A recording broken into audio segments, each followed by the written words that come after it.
Thank you, Ellen, first of all, for those wonderful words and for recapping the entire story so elegantly as you did. You know, when David reached out to me and invited me to be here, I knew that the people gathering were going to be people who, I know if I would have reached out to any one of you during my plight, there would have been other Ellens involved, other people who would have joined in and helped. So for your presence, I thank you. You know, it was a miracle that I'm home. You know, Ellen and Linda really devoted their lives and a huge part of their careers to freeing me. So I want to just in public thank you once again. But since I've been home, I've had the honor of meeting Jeannie Woodford, who called me about 6-7 months ago and asked me if I would be a justice advocate for the death penalty. And I without hesitation, agreed.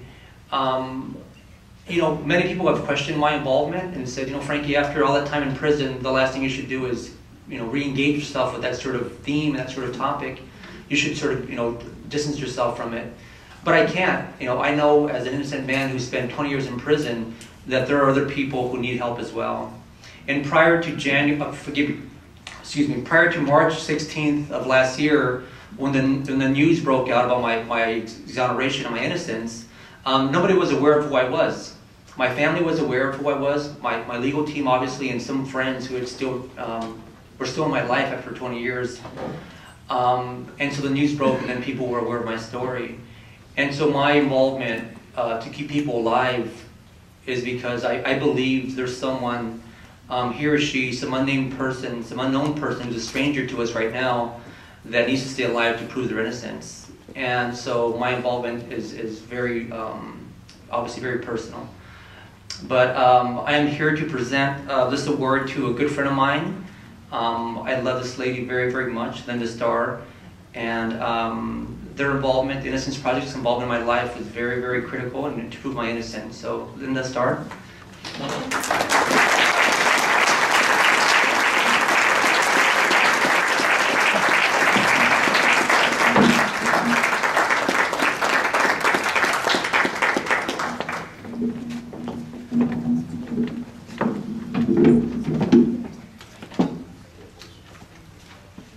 Well, really, I have the greatest job in the world. I get to do work that matters, like most of you here, and that makes a difference. I'm often frustrated and even more often enraged, but I'm never bored.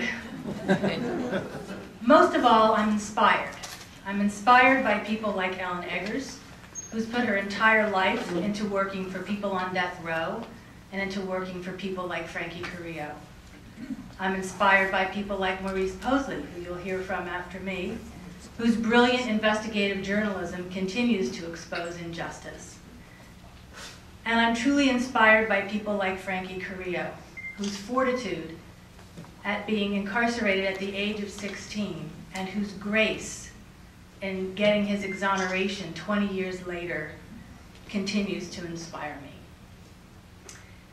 But I have not only the pleasure of working with these wonderful people and the honor of being honored by all of you, but I have the privilege of calling each of them also my friend.